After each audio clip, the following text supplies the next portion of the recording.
Good morning, ma'am. Ko hojai to the class ma'am percentage ki ai maka naina chatar ko do. Class 7 sugram ni thagar kridu ko. Aduga sina class 8 oiba. Class 8 sida ina puraiba anoba type si kaino. Question type ni ko no magi type am ni ko ina na risi ko. Adu mamang da ko gi type am da part 1 2 araga ko gi video ni su su leiba ni kai no question masing yam naina ning baina. Kai naina ning no. Ama ni taga to pa yabado aina ne ma kong seng seng hai percentage sai radi aina no da kari hai ba. Percentage sai raba profit loss discount simple interest compound interest mari loi sat pane ba yam laira ne no chuki ki royo adu resource ga hapsel laga sida ida mes ki question cgl da kum nga moi manung tangkai mo sakrani gd da question kun hang bodo tangkai moi da hangrani yanda ko gd da tangkai da na help lai ni 60% sa yam maroi ba topics hai tare ko arithmetic ki ko adu goi bani na ai masa khaina tak na mo na bani content ji ya me fajana ba ai hard work to ya dum fajala ke ba ko ngasi ki sisu aina hojik tawduise question ne karam question no based on expenditure income and saving makoi the best of question ngakta ne ba ngasi ki type se kai type ne ba ngasi ki type se questions based on income samira ko expenditure and saving habasida makoi the best of ko si question ne ko percentage ki yam ko saograba si percentage yam sawe hetare SSCD da mamang 2023 da question sip me anu punjela question chama go 173 hangi walore 173 tu ne tho kya ta 80 something la tro adu sip 80 thagi brane jawung da ne adu question ani na tro hum hang ba yawe sometimes ani di common noina hangi am GD da the most important topic ne no khanga da mama aduna sini tawdusi me me ko aduna sigi se theory mate ma am ta hoge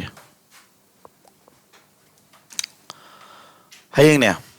sigi se amorom da haragadi a plus b equal to c type have ne ko sigi type natra gan or khara sok thoga ne a plus b plus c equal to d type hana I'm Sibog the Tonam, I did Sibog or Cadinico, CBS question Craya, Tang Navinaco, Ado Hapsela Cadinet, Aduga, Sigise, C Pan type we do name, Ado Sigis a Tongan Toge. Haying Tongano type, Ama haying the CC type Harator Kebuko. Haying it over the some Palambayanico class the Maru in the Epson Yarime, Hagadorida. Yung housekeeper sa horse ma'am ay ko na sida simba question sida tawdis ke no income ga expenditure ga saving ga gi mako hum the best of question ne hare karam question no ay tara ga dingo ay ko na relation am ka khangog je hana ma ka hot powdring da ay ko na tha gi na tar sai gi pusil ko sempam do ta laga ko na pusil ko sempam do kari ka income ka wi da na so mi ko income ay income sida gi na any expenditure khosa tok thokri du ji adu lema udana kari tawe na saving tawe dana adu di expenditure ga saving ani pula gai tai income tai si relation nam khang de ara ko adam expenditure puto ke di expenditure puto ke di ke na income dagi kari ama kai khadone saving khadone onto konjing omji relation sa bhairam ni da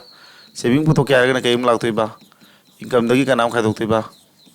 ha expenditure adu si home ji da base toroga home ji da ururunga dum hangani lore aduga aina hoji ba mang pan gi budo si kari ko bai na habda a plus b equal to c type have mong dal ek ta ka dong ne ba ko c type si da ta ka da ne c type si oi bro oi da brom teo income have je c ni khalo expenditure na a ni khalo saving na b ni khalo a ga b ga pula c type ratro c type ne ba ko adiga ma c type si type si pan ma question makhal ne basi aduga si type si pan ma question makhal ama ani ga maharake khung ma mi suk lei no pa masing na sini no pi masing sini sahim na khungangi sahim mi matung da khungang do lei masing du percent hengale mi no pa du su percent hengale no pi de kya menga tu no ga haib gumba adu a plus b equal to c type ne yana ba school ma satra no pa no pi khar lei ko no pa do su yamna percent su gi hengale adu apun madara percent su hengale satra no pi de kya hengale adu a plus b equal to c type ne ꯑꯗꯨꯅ A plus B equal to C type ꯍꯥꯏꯕ ꯀꯣꯏꯁꯟꯁꯦ ꯃꯉꯣꯟꯗ ꯍꯪꯕ ꯀꯣꯏꯁꯟꯁꯦ ꯃꯈꯜ ꯈꯔ ꯂꯩꯔꯤ ꯍꯥꯏꯇꯥꯔꯦꯅꯦ ꯑꯗꯨꯅ ꯈ꯭ꯋꯥꯏꯗꯒꯤ ꯌꯥꯝ ꯍꯪꯒꯜꯂꯤꯁꯦ ꯁꯤꯒꯤ ꯑꯦꯛꯁꯄꯦꯟꯗꯤꯆꯔꯒ ꯏꯟꯀꯝꯒ ꯑꯦꯛꯁꯄꯦꯟꯗꯤꯆꯔ ꯁꯦꯚꯤꯡꯒ ꯃꯈꯣꯏ ꯑꯍꯨꯝ ꯄꯥꯟꯕꯁꯦ ꯁꯤꯅ ꯈ꯭ꯋꯥꯏꯗꯒꯤ ꯃꯁꯤꯡ ꯌꯥꯝ ꯍꯪꯉꯦꯕ ꯑꯇꯩꯗꯨꯁꯨ ꯑꯗꯨꯝ ꯍꯪꯉꯤ ꯑꯇꯩꯗꯨꯅ ꯈꯤꯇꯪ ꯆꯥꯡ ꯅꯦꯝꯃꯤ ꯌꯥꯟꯗꯕ꯭ꯔꯥ ꯍꯥꯏꯅ ꯍꯥꯏꯁꯦ ꯑꯩꯈꯣꯏꯗ ꯁꯨꯝ ꯀꯤꯔꯟ ꯆꯦꯞꯇꯔ ꯋꯥꯏꯁ ꯑꯣꯏꯒꯦꯔꯥ ꯑꯃ ꯃꯦꯠꯁꯀꯤ ꯂꯩꯔꯤꯛꯁꯦ ꯃꯌꯥꯝ ꯅꯩꯅꯕ ꯃꯇꯝꯁꯤꯗ ꯑꯗꯨꯒ A plus B equal to C type ꯇꯤ ꯑꯣꯏꯖꯔꯒꯁꯨ ꯃꯥꯅ ꯌꯥꯝ ꯀꯣꯏꯁꯟ ꯃꯔꯥꯡ ꯀꯥꯏꯅ ꯍꯪꯕꯅ ꯃꯔꯝ ꯑꯣꯏꯔꯒ ꯑꯩꯅ ꯑꯃꯨꯛ C typeꯁꯤꯗꯒꯤ ꯑꯃꯨꯛ ꯁꯥꯠꯇꯣꯛꯑꯒꯀꯣ ꯃꯥ ꯈꯛꯇꯒꯤ ꯑꯣꯏꯕ ꯑꯩꯅ ꯍꯧꯖꯤꯛ ꯇꯧꯔꯤꯁꯤ ꯀꯩꯕ ꯀꯣꯏꯁꯟꯁ ꯕꯦꯁ ꯑꯣꯟ ꯏꯟꯀꯝ ꯑꯦꯛꯁꯄꯦꯟꯗꯤꯆꯔ ꯑꯦꯟ ꯁꯦꯚꯤꯡ ꯍꯥꯏꯔ ꯇꯣꯉꯥꯟꯅ ꯇꯥꯏꯞ ꯑꯃ ꯑꯣꯏꯅ ꯁꯤꯟꯗꯣꯛꯏꯁꯦ ꯑꯗꯨꯒꯤꯅꯦꯕ ꯑꯗꯣ ꯑꯩꯅ ꯍꯌꯦꯡ ꯇꯥꯛꯀꯗꯧꯔꯤꯕ A plus B equal to C type ꯍꯥꯏꯕꯁꯤꯗꯗꯤ ꯁꯤ ꯀꯣꯏꯁꯟ ꯑꯃꯅꯤ ꯑꯃ ꯌꯥꯎꯍꯜꯂꯅꯤ ꯑꯗꯨꯒ ꯉꯁꯥꯏꯒꯤ ꯑꯃ ꯇꯥꯛꯄ ꯌꯥꯎꯍꯧꯗꯕꯗꯣ ꯁꯤꯒꯤ ꯇꯥꯏꯞ ꯄꯥꯟꯕ ꯍꯧꯖꯤꯛ ꯑꯩꯅ ꯄꯟꯈꯤꯕꯁꯤꯡꯗꯣ ꯑꯗꯨꯝ ꯍꯥꯞꯆꯤꯜꯂ ꯇꯥꯏꯞꯁꯤ ꯐꯖꯜꯂꯛꯀꯗꯣꯏꯅꯦꯕ ꯑꯩꯅ ꯁꯤꯒꯤꯗꯤ ꯌꯥꯝꯃꯟꯕꯅ ꯃꯔꯝ ꯀꯣꯏꯁꯟꯒꯁꯦ ꯑꯩ ꯍꯧꯖꯤꯛ ꯇꯧꯔꯤꯁꯦ ꯀꯂꯦꯛꯁꯟ ꯇꯧꯔꯤꯁꯦ 30 ꯁꯨꯕꯅꯦꯕ ꯁꯤꯐꯥꯎ ꯃꯌꯥꯝ ꯑꯃ ꯂꯩ ꯍꯥꯏꯇꯥꯔꯦ ꯍꯪꯕ ꯑꯩꯅ ꯌꯥꯝ ꯇꯥꯛꯀꯗꯧꯅꯤ ꯁꯤ ꯇꯥꯛꯄꯗ ꯁꯐꯤꯁꯤꯌꯦꯟ ꯑꯣꯏꯔꯅꯤꯅ ꯁꯤ ꯈꯛꯇ ꯑꯩꯅ ꯀꯂꯦꯛꯁꯟ ꯇꯧꯕꯒꯤ ꯋꯥꯅꯤ ꯑꯗꯨꯅ ꯈ꯭ꯋꯥꯏ ꯍꯪꯒꯟꯕ ꯑꯣꯏꯕꯅꯤꯀꯣ A plus B C ꯇꯥꯏꯞꯇ ꯈ꯭ꯋꯥꯏ ꯍꯪꯒꯟꯕ ꯇꯥꯏꯞꯅꯦꯕ ꯁꯤ ꯑꯗꯣ ꯁꯤꯒꯤ ꯇꯣꯉꯥꯟꯅ ꯑꯂꯛꯇ ꯇꯧꯔꯦ ꯑꯗꯨꯒ ꯁꯤꯒꯤ A plus B equal C ꯇꯥꯏꯞꯇ ꯍꯌꯦꯡ ꯐꯖꯅ ꯇꯧꯕꯤꯒꯦꯕꯀꯣ ꯑꯗꯣ ꯁꯤ ꯂꯣꯏꯔꯀꯥꯟꯗ ꯃꯊꯪ A into B equal to C ꯇꯥꯏꯞꯁꯨ ꯂꯩꯔꯤ ꯌꯥꯟꯗꯕ꯭ꯔꯥ ꯍꯥꯏꯁꯦ ꯑꯗꯣ ꯁꯤ ꯇꯥꯛꯄ ꯃꯇꯝꯗ ꯉꯁꯥꯏꯒꯤ ꯑꯩꯅ D ꯕꯧ ꯌꯧꯕꯤ ꯑꯃ ꯂꯩꯗꯅ A plus B plus C ꯇꯧꯕꯗꯣ D ꯕꯧ ꯌꯧꯕꯤꯗꯣ ꯌꯥꯝꯃꯛꯄ ꯍꯥꯏꯇꯥꯔꯦꯅꯦ ꯇꯥꯝꯁ ꯑꯃ ꯑꯅꯤ ꯑꯍꯨꯝ ꯅꯠꯇꯕ ꯃꯔꯤ ꯃꯉꯥꯒ ꯁꯨꯔꯛꯄꯁꯨ ꯑꯗꯨꯝ ꯌꯥꯏꯑꯕꯀꯣ ꯑꯗꯨꯝꯕ ꯀꯣꯏꯁꯟꯁꯨ ꯌꯥꯝ ꯇꯥꯡꯅ ꯍꯪꯈꯤꯕ ꯂꯩ ꯑꯗꯨꯁꯨ ꯑꯃꯨꯛ ꯇꯧꯔꯛꯀꯦ ꯌꯥꯔꯦꯀꯣ ꯃꯌꯥꯝ ꯕꯦꯁꯤꯛꯇꯤ ꯍꯧꯔꯒꯅ ꯀꯥꯆꯤꯟ ꯀꯣꯌꯥ ꯈ꯭ꯋꯥꯏꯗꯒꯤ ꯁꯣꯟꯒꯅꯦꯕ ꯑꯩꯅꯀꯣ ꯍꯥꯏꯕꯗꯤ ꯑꯩ ꯀꯟꯇꯦꯟꯁꯦ ꯑꯗꯨꯛꯀꯤ ꯃꯇꯤꯛ ꯑꯩꯉꯣꯟꯗ ꯂꯔꯟ ꯇꯧꯔꯤꯕ ꯅꯣꯂꯦꯖ ꯅꯣꯏ CGL Tier 2 ꯂꯦꯚꯦꯜ ꯑꯣꯏꯒꯦꯔꯥ ꯏꯚꯟ ꯍꯌꯦꯡ ꯂꯣꯏꯔꯀꯥꯟꯗ ꯑꯩ ꯍꯧꯖꯤꯛ ꯑꯩꯉꯣꯟꯗ UPSC CSET ꯀꯤ ꯃꯦꯠꯁ ꯀꯣꯏꯁꯟ ꯅꯣꯡꯃ ꯁꯤꯞ ꯑꯃꯃꯝ ꯀ꯭ꯂꯥꯁ ꯑꯃꯃꯝ ꯍꯥꯞꯄꯛꯀꯅꯤ ꯂꯣꯏꯔꯀꯥꯟꯗꯅꯤꯀꯣ ꯍꯥꯞꯄꯛꯀꯗꯣꯏꯁꯦ ꯄꯔꯁꯦꯟꯇꯦꯖ ꯂꯣꯏꯔꯀꯥꯟꯗ ꯍꯥꯏꯗꯤ ꯅꯣꯏꯁꯨ ꯑꯗꯨꯝ ꯀꯥꯟꯅꯗꯣꯏꯅꯤꯀꯣ CDSꯀꯤ ꯀꯣꯏꯁꯟ ꯁꯦꯠ ꯑꯃ ꯀꯣꯏꯁꯟ ꯈꯔ ꯀꯂꯦꯛꯁꯟ ꯍꯥꯏꯗꯤ ꯀ꯭ꯂꯥꯁ ꯀꯣꯏꯁꯟ ꯀꯨꯟꯃꯨꯛ ꯇꯧꯔꯒ CDSꯀꯤ ꯍꯥꯞꯄꯛꯀꯅꯤ ꯑꯗꯒꯤ CSET ꯍꯥꯏꯗꯤ IASꯀꯤ CSET ꯈꯪꯉꯤꯀꯣ UPSCꯒꯤꯗꯣ ꯃꯅꯤꯄꯨꯔꯒꯤ MPSC ꯑꯦꯛꯖꯥꯝ ꯊꯥꯅꯤꯡꯕ ꯂꯩꯔꯒꯁꯨ ꯍꯌꯦꯡ ꯀꯥꯟꯅꯅꯕ ꯑꯗꯨꯝ ꯍꯥꯞꯄꯛꯀꯅꯤ ꯕꯦꯡꯒꯤꯀꯣ ꯃꯦꯟꯒ ꯄ꯭ꯔꯤꯂꯤꯝꯗ ꯍꯪꯈꯤꯕ ꯀꯣꯏꯁꯟꯁꯤꯒꯤ ꯀ꯭ꯂꯥꯁ ꯑꯃꯃꯝꯒ ꯍꯥꯞꯄꯛꯀꯅꯤ ꯑꯃꯃꯝ ꯂꯣꯏꯔꯦ ꯀꯣꯏꯁꯟ ꯀꯨꯟꯃꯨꯛ ꯅꯩꯅꯔꯒ ꯃꯃꯩꯗ ꯍꯥꯏꯇꯥꯔꯦ ꯇꯥꯏꯞ ꯄꯨꯂꯞ ꯅꯩꯅ ꯂꯣꯏꯔꯀꯥꯟꯗ ꯌꯥꯏꯀꯣ ꯑꯗꯨ ꯃꯣꯏ ꯑꯇꯩꯒꯤꯁꯨ ꯈꯤꯇꯪ ꯀꯥꯟꯅꯕ ꯄꯤꯔꯝꯕꯒꯤ ꯋꯥꯅꯤ ꯅꯣꯏꯁꯨ ꯅꯣꯏ ꯃꯔꯛꯇꯁꯨ ꯍꯌꯦꯡ ꯀꯅꯥ ꯈꯪꯅꯤ ꯑꯇꯣꯞꯄ ꯊꯕꯛ ꯑꯃ ꯇꯧꯅ MCS ꯊꯥꯕꯒ ꯃꯌꯥꯝ ꯂꯩꯔꯤꯗꯅ ꯑꯩꯅ ꯅꯣꯏꯗ ꯅꯟꯅ ꯍꯥꯏꯕꯗ ꯅꯣꯏ ꯂꯤꯂꯣꯡꯒꯤ ꯏꯍꯥꯟ ꯍꯥꯟꯕ MCS ꯑꯣꯐꯤꯁꯥꯔꯁꯦ ꯃꯁꯥꯃꯛꯁꯤ SSC ꯊꯕꯛ ꯃꯆꯥ ꯑꯃ ꯐꯥꯎꯔꯦꯅꯀꯣ ꯃꯊꯪꯗ ꯈꯔ ꯆꯥꯎꯈꯠꯄ ꯑꯃ ꯊꯥꯔꯦ ꯑꯗꯨꯗꯒꯤ ꯑꯃꯨꯛ ꯃꯆꯥꯒ ꯂꯩꯔꯀꯥꯟꯁꯤꯗ ꯃꯅꯤꯄꯨꯔꯒꯤ MCS ꯑꯦꯛꯖꯥꯝ ꯊꯥꯔꯒ MCS ꯈꯜꯂꯤꯅꯦꯕ ꯑꯗꯨꯅ ꯃꯊꯪ ꯃꯤꯑꯣꯏꯕꯁꯦ ꯒ꯭ꯔꯣ ꯇꯧꯕ ꯌꯥꯕꯅꯤꯀꯣ ꯑꯗꯨꯅ ꯑꯩꯉꯣꯟꯗ ꯄꯨꯝꯅꯃꯛ ꯁꯨꯅ ꯄꯤꯔꯒꯦ ꯇꯧꯕꯅꯤ ꯅꯣꯂꯦꯖꯁꯦ ꯌꯥꯔꯦ ꯃꯌꯥꯝ ꯁꯤ ꯑꯍꯨꯝꯁꯤ ꯔꯤꯂꯦꯁꯟ ꯈꯪꯉꯨꯀꯣ ꯑꯗꯨ ꯍꯣꯠꯄꯒꯤ ꯋꯦꯗꯨꯗꯤ ꯑꯍꯥꯟꯕ ꯀꯣꯏꯁꯟꯁꯤ ꯇꯞꯅ ꯇꯥꯒ ꯑꯗꯨꯝ ꯇꯧꯁꯤ ꯌꯦꯡꯉꯣ ꯃꯥꯅ ꯄꯤꯔꯝꯃꯤꯁꯤ ꯀꯩ ꯄꯤꯔꯝꯕꯅꯣ ꯃꯌꯥꯝ ꯏꯟꯀꯝ ꯄꯤꯔꯝꯕꯅꯦꯕ ꯀꯣ ꯑꯗꯨ ꯀꯔꯤꯒ ꯄꯤꯔꯝꯕ ꯑꯦꯛꯁꯄꯦꯟꯗꯤꯆꯔ ꯄꯤꯔꯝꯕ ꯅꯠꯇ꯭ꯔꯥ ꯑꯩꯈꯣꯏꯅ ꯇꯧꯕꯒꯤ ꯋꯦꯁꯤ ꯀꯩꯅꯣ ꯍꯥꯏꯇꯥꯔꯒꯗꯤ ꯁꯤꯒꯤ ꯃꯦꯊꯠꯁꯤꯗ ꯇꯧꯗꯣꯏꯁꯦ ꯔꯦꯁꯤꯌꯣ ꯑꯣꯏꯅ ꯁꯥꯒꯗꯕ A plus B equal to C type ni ꯍꯥꯏꯔꯦꯗꯅ ꯍꯌꯦꯡꯕꯨꯗꯤ ꯐꯖꯅ ꯇꯥꯒꯦ ꯑꯗꯨ ꯉꯁꯤ ꯈꯔ ꯆꯪꯉꯃꯤꯅ ꯄꯜꯂꯝꯃꯒꯦꯀꯣ ꯔꯦꯁꯤꯌꯣꯗ ꯍꯣꯠꯀꯗꯧꯅꯦ ꯁꯤ ꯔꯦꯁꯤꯌꯣꯁꯤꯅ ꯈ꯭ꯋꯥꯏꯗꯒꯤ ꯕꯦꯁ ꯃꯦꯊꯠꯅꯤ Aꯒ Bꯒ equal to C type ꯑꯣꯏꯔꯁꯦ ꯑꯗꯣ ꯏꯟꯀꯝꯁꯦ ꯄꯤꯔꯝꯃꯦ ꯑꯦꯛꯁꯄꯦꯟꯗꯤꯆꯔ ꯄꯤꯔꯝꯃꯦ ꯑꯁꯦꯡꯕ ꯚꯦꯂꯨꯗ ꯍꯣꯠꯄꯁꯨ ꯌꯥꯏꯑꯕ ꯑꯗꯨꯅ ꯃꯇꯝ ꯆꯪꯒꯅꯤ ꯈ꯭ꯋꯥꯏ ꯇꯦꯟꯕ ꯁꯣꯔꯠꯀꯠ ꯍꯥꯏꯔꯒꯗꯤ ꯑꯁꯥꯡꯕ ꯇꯧꯔꯨꯅꯨ ꯁꯣꯔꯠꯀꯠꯁꯤ ꯃꯈꯣꯡ ꯁꯦꯡꯅ ꯇꯥꯛꯑ ꯂꯣꯏꯔꯦ ꯀꯩꯗꯧꯔꯒꯦ ꯏꯟꯀꯝꯁꯤ ꯀꯌꯥꯅꯣ ꯄꯤꯔꯝꯃꯤꯁꯦ ꯑꯦꯛꯁꯄꯦꯟꯗꯤꯆꯔ ꯀꯌꯥꯅꯣ ꯁꯤ ꯄꯤꯔꯝꯃꯤꯁꯦ ꯅꯣꯏꯅ ꯍꯌꯦꯡ ꯑꯍꯥꯟꯕꯃꯛꯇ ꯇꯧꯗꯣꯏꯁꯦ ꯀꯔꯤꯝ ꯇꯧꯕꯤꯔꯨꯅꯨ ꯔꯦꯁꯤꯌꯣ ꯑꯣꯏꯅ ꯁꯥꯅꯕ ꯍꯣꯠꯅꯒꯗꯕ ꯔꯦꯁꯤꯌꯣ ꯍꯥꯏꯗꯤ ꯀꯛꯊꯠꯅꯔ ꯇꯥꯕꯗꯨ ꯅꯠꯇ꯭ꯔꯣ ꯔꯦꯁꯤꯌꯣ ꯍꯥꯏꯗꯤ ꯑꯅꯤꯁꯤ ꯀꯅꯥꯅ ꯀꯛꯈ꯭ꯔꯤ 1000 ꯌꯦꯟꯊꯣꯛꯏ 0 ꯑꯍꯨꯝ ꯀꯛ ꯌꯥꯏꯗꯅ ꯀꯛꯊꯠꯅꯔꯦ ꯐꯠ ꯆꯦꯟꯅꯤꯗ ꯉꯥꯏꯍꯧꯔꯦ ꯑꯃ ꯀꯛ ꯌꯥꯕ꯭ꯔꯥ 5ꯅ ꯀꯛꯑꯗꯤ 15 ꯁꯨꯂꯥꯞ ꯈꯔ ꯊꯨꯁꯤꯀꯣ 5 15 ꯖ ꯀꯌꯥ 75 ꯑꯅꯧꯕ ꯌꯥꯎꯕ ꯀꯛꯅꯕ ꯈꯔ ꯁꯣꯜꯂꯛꯈꯤꯅꯤꯀꯣ ꯁꯨꯝ ꯇꯣꯏꯅ ꯇꯧꯔꯀꯥꯟꯗꯁꯨ ꯀꯛꯅꯕ ꯊꯨꯔꯛꯈꯤꯅꯤ ꯍꯥꯏꯗꯤ ꯁꯤ ꯍꯥꯏꯗꯤ ꯌꯥꯎꯔꯤꯁꯤ ꯑꯃꯨꯛ ꯌꯥꯎꯔꯛꯈꯤꯅꯤ ꯑꯇꯣꯞꯄ ꯑꯪꯀꯗꯀꯣ 5 ꯀꯛꯑꯗꯤ ꯀꯌꯥ ꯊꯣꯡꯉꯦ 19 ꯀꯣ ꯑꯗꯨꯗꯤ ꯑꯩꯈꯣꯏꯅ ꯑꯃ ꯄꯨꯊꯣꯛꯀꯗꯕ ꯋꯥꯠꯂꯤ ꯏꯟꯀꯝꯅꯦ ꯑꯦꯛꯁꯄꯦꯟꯗꯤꯆꯔꯅꯦ ꯀꯅꯥꯅꯦꯕ ꯁꯦꯚꯤꯡꯗꯨꯗꯤ ꯀꯌꯥ ꯇꯥꯔꯝꯃꯅꯤ ꯃꯁꯥꯅ ꯏꯟꯀꯝꯅ ꯂꯨꯄꯥ 53 ꯄꯨꯁꯤꯜꯂꯛꯑꯦ ꯅꯪꯁꯤꯀꯣ ꯁꯤ ꯔꯦꯁꯤꯌꯣꯁꯤ ꯆꯥꯡ ꯊꯥꯏꯅꯤꯀꯣ 53 ꯄꯨꯁꯤꯜꯂꯛꯄꯗ ꯅꯪꯅ ꯑꯦꯛꯁꯄꯦꯟꯗꯤꯆꯔ 53 ꯇꯧꯔꯗꯤ ꯀꯌꯥ ꯁꯦꯞ ꯇꯧꯔꯝꯃꯅꯤ ꯃꯁꯥꯅ ꯑꯗꯨꯝ ꯑꯣꯇꯣ ꯇꯥꯖꯔꯦ ꯀꯌꯥ 4 ꯇꯥꯖꯔꯦ ꯍꯥꯏꯕꯅꯤꯗ ꯑꯩꯅ ꯍꯥꯏꯗꯤ ꯌꯥꯅꯤꯡꯉꯕꯣ ꯌꯥꯔꯦ ꯑꯗꯣ ꯀꯩꯅꯣ ꯑꯩꯈꯣꯏ ꯇꯧꯗꯣꯏꯁꯦ ꯋꯦꯁꯦ ꯃꯤ ꯑꯣꯖꯥ ꯑꯇꯩꯒꯤ ꯃꯥꯒꯤ ꯇꯧꯕꯒꯤ ꯋꯦ ꯈꯦꯠꯅꯕꯅꯤꯀꯣ ꯑꯩꯒꯤꯗꯤ ꯑꯩꯅ ꯃꯥꯏꯟ ꯀꯔꯞꯁꯟ ꯇꯧ ꯅꯨꯡꯉꯥꯏꯅꯕ ꯍꯥꯏꯗꯤ ꯁꯣꯔꯠꯀꯠ ꯃꯌꯥꯝ ꯃꯔꯛꯇꯨꯗ ꯃꯥꯏꯟ ꯀꯔꯞꯁꯟ ꯅꯨꯡꯉꯥꯏꯒꯗꯕ ꯈꯜꯂꯦꯕꯀꯣ ꯈ꯭ꯋꯥꯏ ꯅꯨꯡꯉꯥꯏꯒꯗꯕꯗꯤ ꯀꯩꯅꯣ ꯑꯩꯈꯣꯏꯅ ꯄꯨꯊꯣꯛꯇꯣꯏꯁꯤ ꯀꯩꯅꯣꯝ ꯍꯥꯏꯔꯣ ꯀꯣꯏꯁꯟꯗ ꯍꯪꯉꯤꯁꯤ ꯃꯨꯟꯅ ꯇꯥꯎꯅꯦ ꯂꯥꯁꯀꯤꯗꯣ then what will be the percentage increase in ꯁꯦꯚꯤꯡꯗ ꯀꯌꯥ ꯍꯦꯟꯒꯠꯀꯗꯒꯦ ꯍꯥꯏꯕ ꯅꯠꯇ꯭ꯔꯣ ꯁꯦꯚꯤꯡꯗ ꯍꯪꯕꯅꯦꯕ 세빙 항암이나 세빙도 덤비로 세빙이 레시오 그나노 세빙 항암이나 개동니마 세빙이 레시오 마카 탐니 야래코 아도 세빙 하비지 개노 암타로 세빙부터 개디 아코인 독도 세빙디 인컴데 가나 가독티바 인컴데기 expenditure 가독티 아도네 인컴기 레시오 시나로 19 아도 가나 가독티바 expenditure 함네 expenditure 레시오 15 가독하네 तौरी वेज खंब्रियो सेविंग है सेविंग रेशो मखा थम्बीरे अदो इनकम दगी एक्सपेंडिचर खदोने इनकम की रेशो लेरे एक्सपेंडिचर रेशो से लेरे खदोने को अदुदा मागी हेंगली परसेंटेज पूरी लोरे इनकम तो क्या हेंगले है 18 नाम नत्रो हेंगत पन मनी प्लस साइन सिना ने प्लस ती इरसु याब नत्रो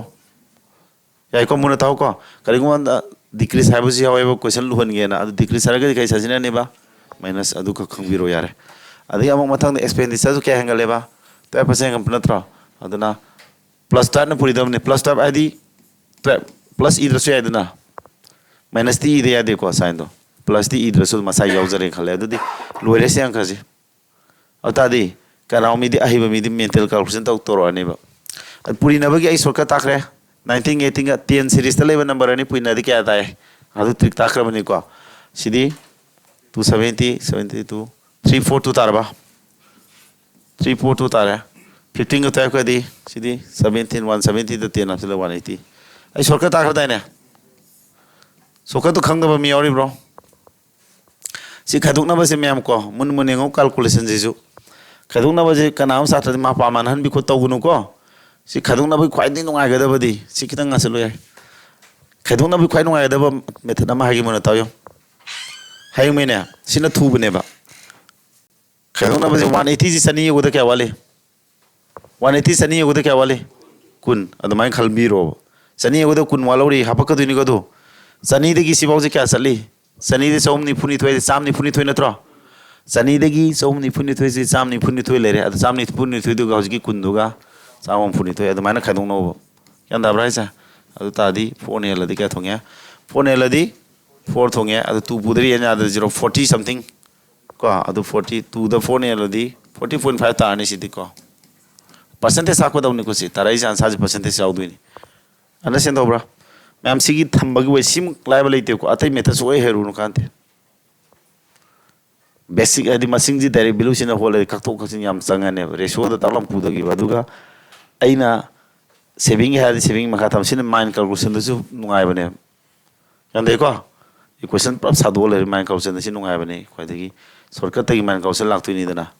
सी फो सी खै फो बने बेस्ट ऑफ बेस्ट ने सि मेथड यान थावरो मे ताव ngambra अदु आई क्लास में पिरकनी को सिनदसु याय मरमक्ता आई थादोरकदुनी क्वेश्चन मनी मंगा ता मतंग स्पीड तानाबी तोराने को टाइमर थारागा येंजी नेक्स्ट तो यार बादु द्या जीडी की क्वेश्चन को से आइने क्वेश्चन कलेक्शन तो मतमदा जीडी दे हाना होई को जीडी गु मखर लाइव एग्जाम न मांग थान मनेबा सीजल तिया तु की बो यरकदुनी हाइदि करी की नोइना यहली जे उनिंग बदु नोइदा साथ खरम दे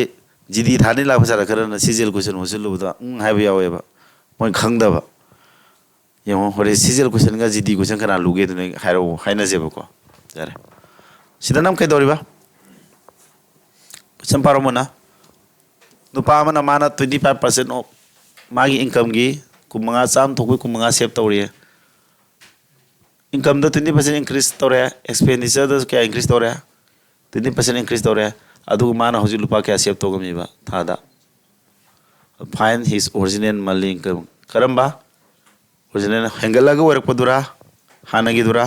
हानागिदु अदु मुन्ना पाहौ को से अदुदि हजिकि दुमाइन तौसे म्या इनकम दुना मागी इनकम दुना साम ओइतारनि माना सेव तौइदु क्या नो माना सेव तौइजि इनकम दुगी क्या थोकपने है नो से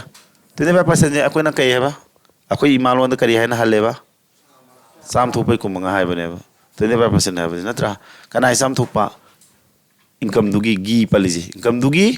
साम थोपगी है इनकम दुना साम ओइकांदा सेविंग दुना क्या ने है न से हेताइजा तिनिफा आइना सुमाइना थान माइ एकदम सेंग सेंग कंसेप्शन चसेबो को अदु इनकम दुना लुपा साम पुसिल नंग सेविंग कुमंगा तौग्रदि नंग क्या नो नंग एक्सपेंड तौदुजा एक्सपेंडिचर दिन मसाना पुथो हेरमनी क्या ताय 75 ताद्रोसा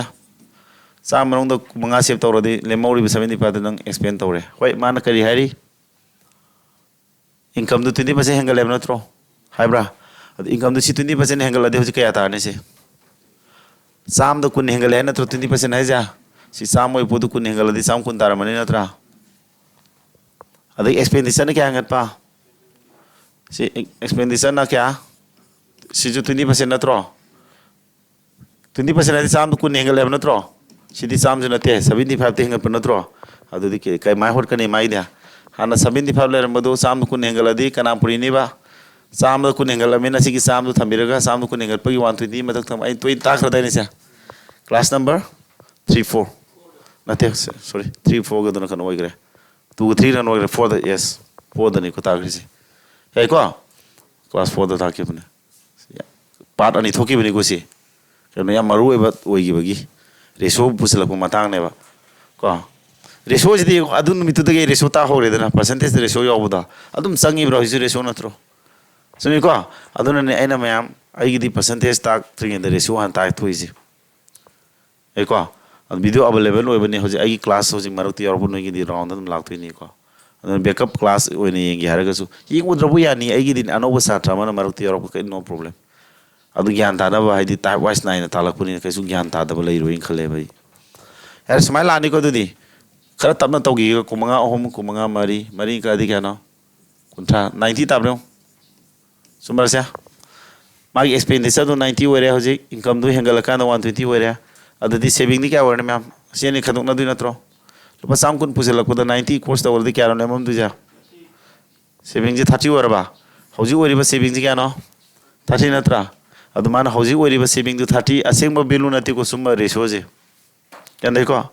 ratio ji aseng ma bilu na te ratio ji 30 woi kan da aseng ma na kya ne ba ate hoji wori ba saving ji 30 unit woi kan da 30 as ratio bilu ne ba aseng ma na te ba se sang thak sari ne ba income duna hoji sam kun woi kan da expenditure na hoji 90 aduga hoji wori ba saving na 30 ne ha ne ba hoji wori ba saving do 30 woi kan da aseng ma na kya no 1 kya ba 500 na tra hoji kina kari woi matam da 30 woi matam da adu dis mari relation am se mane si kari ka woi ba ai 4 killer gi om su me tatu ne tar me tatu 4 killer tum sangi da na sa na re ka du mana hai ko kari relation kamai se me ne ba am ka han gi ko 4 killer da khang ma me na di gyan da ratio gi class number 5 to yarong ngani 4 5 da 4 killer me tatum yawram ni ko saving do hoji woi ko saving do 30 ne ba sisu saving gi hoji hoji or ko belu du ne sina saving gi hoji hoji saving tori bu du ne ba sama ne ba ni se तब तो बसिना asking बेलू सिना करी ratio तो बेलू ने अनि जी तुम equivalent है ने अनि जी माने सेविंग सेविंग अक्ता ने सिना आसिंग में बेलू दुना सोम ये तथंबा रेशियो तो बेलू दुना ये तथम अनि जी इक्विवेलेंट होरे रिलेशन में सागले अदुदी करम अमोंग द सागली ने खन याइसे वखन जामरोम दा नंग ने कोलों कुंथ्रा दो लुपा लिसिम चंगा पिन खलो जारे अदुगी सेंस द लेयो कसकाई देबो को मानाइबा कोलो ममदी ममन्या ममरोय सिंग मरोय ने सिंगद्रा सिंगरोय को यूनिटरी मेथड ने ममरोम दा हाइदि पालेसे अदुदी वन यूनिट किदी यामरो हाइदि येंदु नत्रो 30 ने सोमदा अदु 30 ने यलानी यामरो हाइदि येंदु नत्रो नंग तौद्रने कोलोम कुथाय ममसी वदि कोलोम ममगी कुंथा यें थोग अमगी खंगनी दना क्या थारा कोलोम मम दलु बयांगै सिंगी हाबि मोंगनी लाइसी अमगी बेलु खंगरे कई नकोय बुतोक्ते जा अकोय बुतोक्ते कई न म्याम थारो कई हानोर मिन कम नत्रो हानोर मिन कम खरायनो हानोर मिन कम जि नत्रो 0 0 120 सिनते को 100 ने 100 की कोलोम मन लुपा यांखै यांखै सिंधा दि कोलोम चामगी हाबगु मने बसे क्या थारा 50 into 100 क्या तारे अंदर अंसा 5000 सुमाय होट करने को हजकी टाइप की क्वेश्चन दोने माना कितंग थाइदोक थसिन यावि जीडी नि कोसी एसएससी जीडी 2020 ज्ञान दि था होबंग हमरा मैं थारो यान थावरा ताइ को युमदा स दुम वीडियो यंगो वीडियो अपलोड तोर को दुनी ना अब कई करी खरा हंगनिंग बेहरदी हंगो मारवे न को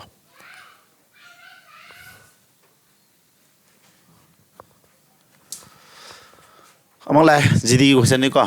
2023 की 24 दा हंगमने 24 से कलेक्शन तौगदबने हैना मतलब हम संगी अदु को हैना अदु मक्ति तौद्रे सिदी हौज क्या हम दुमा नरिब्रा नुपा मन स्पेंड होइस क्या नेबा इनकम दुगी क्या इनकम दुगी साम थोपगी क्या माने स्पेंड तो बाय एक्सपेंडिचर तो क्या ने है ना 87 है नत्रो सेविंग क्या तौर मनी मैं 19 तौर मोइद्रा सॉरी 13 निको यस रेशो तरी को सी इनकम की साम थोपगी मा 87 एक्सपेंड तौर में सेविंग 13 तौर मनी करी हरिबा माना मा इनकम दु क्या हैंगलेबा अदुगा एक्सपेंडिचर क्या हैंगलेबा सेविंग द क्या इंक्रीज तौगदगी हैबने नत्रो अदु हजिकिदु नत्रो कई ना हंगिस मैं हम क्वेश्चन वांग माने कर्नादा सेविंग द हंग्रो सेविंग द हंगदि के दौनी बाइन है तो माइन काउसन तमकदुनि को स्पीड तानर कदुनि को नोय सेविंग द हंगामिना सेविंग रेशो मखा थमने हाब्रा माइ रेशो मखा द थमिरानी सेविंग आईडी इनकम दगी कना खदोइनो इनकम आईडी इनकम की रेशो दगी एक्सपेंडिचर रेशो 87 खदोने हाब नत्रो चुमरा सेविंग है सेविंग इरे इनकम दगी एक्सपेंडिचर खदो खदमनि इरे कना पुरीने हाब नम थारो माइ मागी इनकम की क्या इंक्रीज तोयबा 18% इंक्रीज तोब नत्रो एक्सपेंडिचर दी 70 पुरीने को अदो सिदा थुरकदि साथाजि करम साथन थुरकनि कैलकुलेशन थुमिने थुरोइद्रा पुरीनबदो मैम सो तौजि को 18 yung purinaba khadoknaba je adum yengo kamaina aina thuge je kursi si yadra 30 tarik ya no sam trampan 11 kut puri ko 30 ni pan sam kuta to 11 apsila di sam ni futare thubra am dei khara heli ko specia kamai to gubeno se sula phabi natra sula phabi laksari jingo am ka to gi ko ai 77 sula 5 77 je 119 dai ko 11 kya ba 9 adu 9 thamaga kana kiri tawdiba 11 kiri tawri 9 thame ko 17 is kya no 136 11 hapsila di 147 ji khara brain khara thok thare dana mingon de laksana ba 13 yendu na trosia khadukna ba jam tore ma pa ma na leigno ko khadukna bi nium ta ge si lising amaga samri 79 na tra lising sangwa ne khalo sangwa de kya hele sia so मैं तो सौ मम ले जरे को अदो संगा योग तो क्या वाले से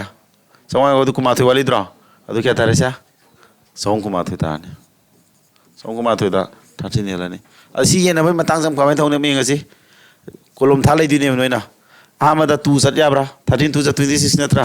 3 सपदि हेले को अदो तू सप यारे अदो तू सपान सा ओरने सिमान सा कक्थले को सा ओइर रोय खंगे को अदो तू सलदी 26 लाए को अदि 6 ले मदुसु माइना तौंगा मोइद्रो 26 वदि 32 का 6 ले मोइद्रो 61 लाने अदि 13 5 जा 65 ने 5 सपदि खितंग हेले अदि 4 सला मने कोलम थानिङा लेते ल ये लेदिने सात्र सिंग येन मनगा खोटपगा तौले खादोंना बदुसु तपने येन अब तपने सिपुरी बिजु तपने अदि 10 ग्रबंग खसे अदुम सांगनदिने कनाना नोई कैलकुलेशन तपसबगी आ कैलकुलेशन ना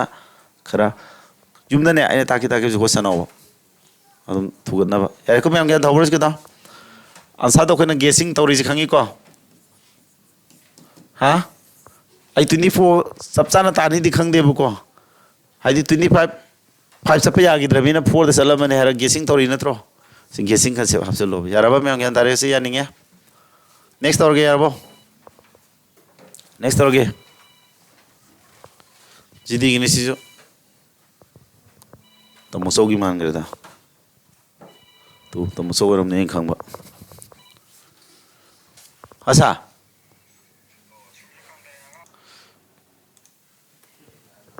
अरे सिदाउजे ओजा खरा मदि पैसा जु तानबा डेडिकेशन जु तोबो ओजा मैम लैको आइजु नो एकदम खंगा कनी अदुगा सही तरी निपा सुरे कथुरी जे पैसा पाइदे लोन द लोबा एक्टिवा पटपम थोर लेरी कथुपने हेले है कोई को अदि एसिमेंट याम टारगेट तोयबा मतम न पुजरकने अर्निंग हाबदु को अदु अदु द खनम मिदाने तार फ्यूचरिस्टिक ओइदिया देब को जी आइना पैसा द सोपगा नोइ द फजन कन तौद्रबा नोइ जागा मसा देम न डिसाइडिंग फैक्टर दि हाइदि ले हाइबै तौदु तो को सी फजन तौइ तौदि हाइबदि हेरम नि नत्र नोइ दे नत्रा हाइरिने बा लुइ बेम ना नोइ गुम जागा मसा दे क्लास 9 थिंग नथिबा लेक ताब खदक तो या फोन थी याने ना तो या फोन थी को फजन बेस लेवे ना अदो आइगी दे आइना हाजिने चिन कक्तना हाइबन नथब आइदि थमोइ दे लेक ताक्सब मिदाने ताने नुंसी को अदो क्वाइ टारगेट हो खुर्सी ने नोइ बेस तो कई माना क्वाइ जुनिया ओइ हम सी बेतारे आइ ओइना मी विद्या दे कन होस्ते होन नोइ मतम न खोइदि कनो तौरी कनो वाजि लोरे ꯑꯃꯗꯨꯗ ꯑꯗꯨꯝ ꯉꯥꯎ ꯂꯩꯔꯦ ꯅꯤꯁꯥꯗꯨꯗ ꯅꯤꯁꯥ ꯆꯥꯗꯅ ꯉꯁꯤ ꯀꯔꯤ ꯀꯗꯥꯏꯗ ꯀꯩꯗꯧꯁꯤꯒꯦꯅ ꯑꯗꯨꯝ ꯇꯧ ꯂꯩ ꯑꯩꯅ ꯁꯤꯗꯩꯁꯤꯗ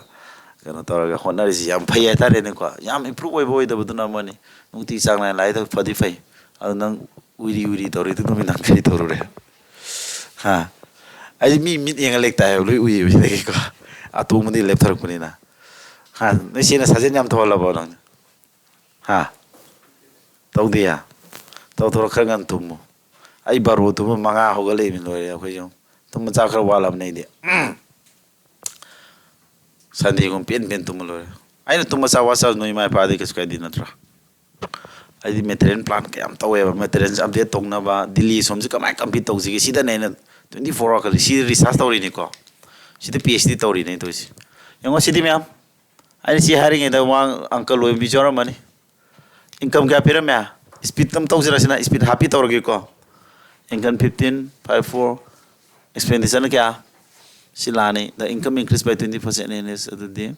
154 2ꯅ ꯀꯛꯑꯗꯤꯀꯣ इनकम सी एक्सपेंडिचर सेविंग पुथोनी 1.4 दी 70 का 7 सिना क्या 36 7 की 36 खादो दे 41 और इन 41 लाने को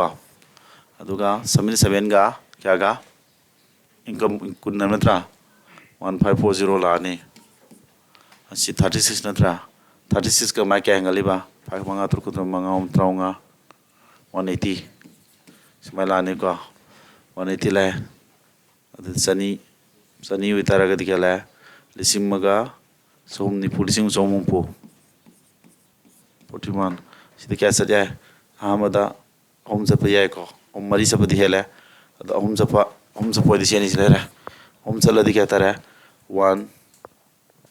मरी ट्राइन तो 1 2 3 1 2 3 अदुदी 1 3 0 1 3 0 अदुदी हम से जाय दिस वन है क्वेश्चन स्पीड ताकपनी को मैम हाइदी तौगदब मैम दो आई सुक्तौ तौदना मेंटली समझन बने मैम यारे को से सिना स्पीड हम सो तौबने तबना बदी ताकसे मैम हाइदी ने हाइरागदी स्पीड तुम तालोबा प्रोसेस तो करिनो कमाय तानगी स्पीड आइना तौगी बदु लोसिन उहल्लेदा नोइदा करिनो आई सिनेदा mental calculation eba step to araba step to tawgada step to khangamena mind am hosilo aibone yare ko mya puri bi na bai mind to idana tobra se ai to idu sinatro income do kya no income do kya 15400 income adhikari expenditure income ke expenditure kaya saving खादोना लेगिनो कनागुमना सात्रना ने को ratio पुथोक्त्रिगे द नंगना saving जे खादो रेशो पुथो बता मांगे खादोना बता मांगे को सिनि रेशो पुथो गोरे अरे मतो खादो पुदम फैबा क्यान दब्राजा सिदै नंगना इनकम खंगे एक्सपेंडिचर खंगे सेविंग खंगे ना सेविंग दो सिनि खादोना बगी मातो मांगने कान देबा सिदै दम पुथो सिरोनि का तू का दी क्या तारा 30 तू का क्या तारा 77 अदो सिदैगी लेमक पुदो ने खादो सेविंग दी क्या तारा सा 77 से का दो दी 40 का 1 लोरे अखोन पुथोक्ति सेविंग की नत्रो सेविंग ने हाबने के दोरा सेविंग रेशो काय थमनेबा मखा थमनी अद इनकम की रेशो से कना पुरी कदिबा मागी हेंगले 20 पुरी दु नत्रो अद पुरी रेसी थमग्रे समजंग्रे बसे मेंटली होटगा मोइद्रोसिया अदगी अब एक्सपेंडिचर 36 तो मागी हेंगले 5 ना ngasai पुरी दु ने नमांग तो पुरी दो 36 5 से क्या नो तो लोरे खदोना बदम थुरो 41 येन बसी हाम 3 चलनी हाम 3 चतोर मिना ऑप्शन 6 नो बनी से लालानी सेनी से लेरे एग्जाम नंद्रदी गेसिंग बो तोरमदुने मतम से सेकेंड खरगा ति ति ति जोंग लेरबा कंप्यूटर मा माइदुदा क्या नै को अवताल नंग तोदु सेन जी मंग अमे हेक्टर हदि टिक तो हुमनदि फैदना हदि ngaktang khal लेब नंग दि नंग ओइदर सेकेंड मरी मंगा nga से लेब सुंग इजे तालो नमो यारे सिरदि र मदुल सेंग्रन समे को जा से सुमसि याम लास्ट आवर की ट्रेनिंग तो दे देबा को से ऑप्शन एलिमिनेशन मेथड यार को से मैम आई नो जी तौगी दो 3 चलदी क्या बा होम मरी ट्राइन तो मेंटल जे करे स्ट्रांग बोहेलोबा माइन काउसन जी सिना याम हाइते बनो अदु हयन जे तौबनेदा आई तो तम तमगा होम मरी ट्राइन तो 123 अदु दी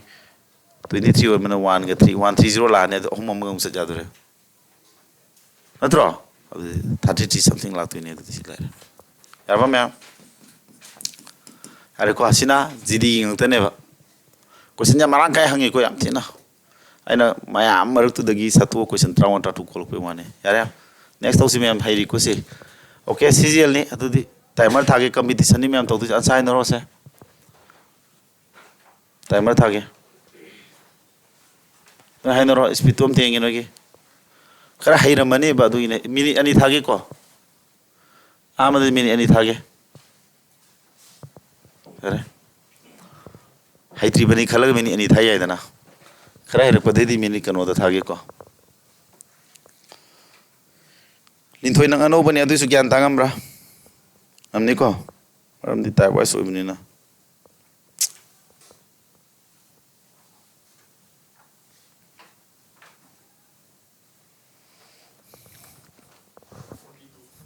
क्या 42 कनो सेकेंड कुंथरा संगे सेकेंड कुंथरा संगी बे सात्र से यारे कनानो हरिदो वेरी गुड इवन सीजल कमिट तो याने को दो अदु स्पीड 42 है चुमा मगदी है को आई खंगद्री कोन सा दो खंग आई येंगदनी नेते हनरो सिमी हारेजी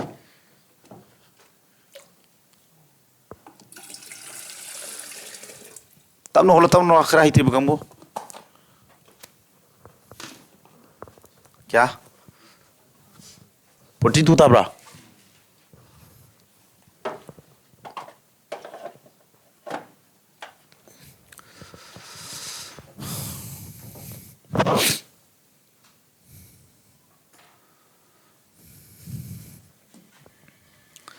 येंसुको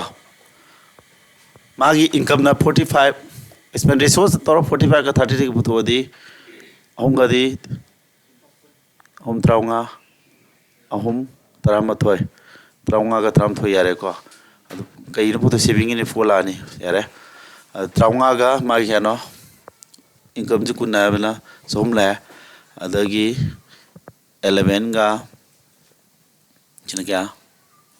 132 नत्रो त्राउंगा कुन गदी मरी हुम्फु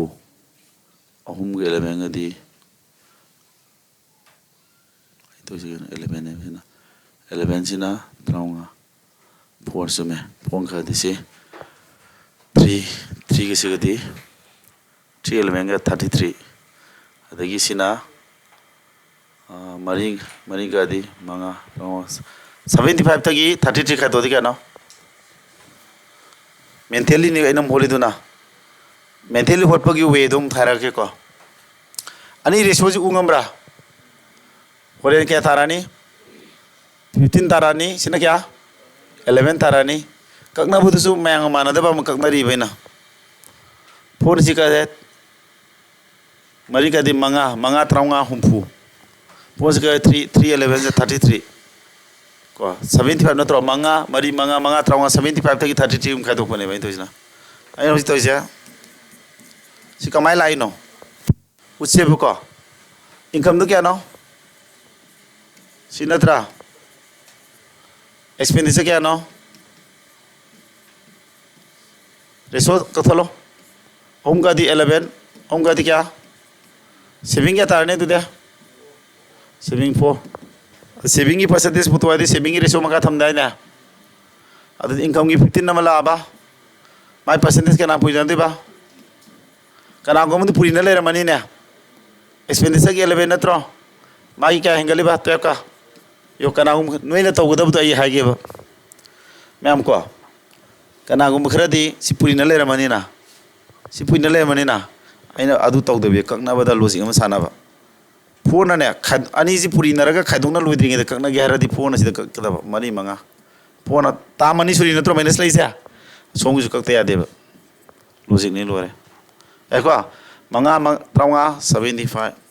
होम तरामथोय कुंथ्रोम द क्या तारा 42 मेंटल कैलकुलेशन तो बोद सुम लॉजिक मसा जी थौरदी म्यारे एको सा अदुगा मयाम आइना माइन कैलकुलेशन तौरगा नोइ उलिंगा मिज कइगिने हमब्रा सिना तब मेथड मयाम की खुतांगना लेब दिल्ली सुंगु जासिंग जु खुता एकदम येंगेबा सिदा अजय गुलाटी है ना ब्रह्मास्त्र के सीरीज के लेजे इनकम टैक्स इंस्पेक्टर ने मसाओ से ओजाजे माई लेके लवि मोइदि समय होतेबा आई समय ना को आई नम माइन कैलकुलेशन तौदो नुंगारंगमानी सेविंग पुथोक्तरे सेविंग तक थमौबा को मखादा ꯁꯤ ꯃꯥꯏꯟ ꯀꯥꯜꯀꯨꯂꯦꯁꯟ ꯇꯧꯕꯗ ꯊꯧꯔꯛꯏꯁꯦ ꯑꯗꯨꯅ ꯁꯣꯔꯠꯀꯠꯇꯣ ꯃꯥꯏꯟ ꯀꯥꯜꯀꯨꯂꯦꯁꯟ ꯇꯧꯕꯗ ꯊꯨꯒꯗꯕ ꯁꯣꯔꯠꯀꯠ ꯊꯤꯌꯨ ꯁꯤꯅꯦ ꯑꯩꯅ ꯃꯦꯟ ꯄꯣꯏꯟ ꯑꯣꯏꯅ ꯍꯥꯏꯅꯤꯡꯉꯤꯁꯤ ꯌꯥꯅꯤꯡꯉꯤꯀꯣ ꯁꯦ ꯍꯩꯔꯕ ꯍꯩꯔꯦ ꯅꯦꯛꯁ ꯀꯥꯟꯇꯤꯁꯦ ꯃꯇꯝ ꯌꯥꯡꯈꯩ ꯌꯥꯝ ꯁꯥꯡꯉꯤ ꯃꯅꯤꯡꯗꯒ ꯈꯔ ꯐꯖ ꯐꯖꯕꯁꯦ ꯌꯥꯝ ꯌꯥꯎꯈꯤꯕ ꯇꯧꯕꯅꯤ ꯀꯣꯏꯁꯟ ꯁꯤꯗꯤ ꯀꯌꯥ नुपा मंथली इनकम से क्या 80,000 मंथली एक्सपेंसेस क्या सी नेक्स्ट इनकम द परसेंट इंक्रीज इन सेविंग पुथोक्तोरे को माइन कैलकुलेशन तौरसिरा मंगा कादी टाटू मपन टाटू ती मपन का दो दी 7 यालानी को टाटू का क्या यालानी टाटू का 256 अदगा मपन निपान 72 सिदा कना यंदुबा 7 यंदुबा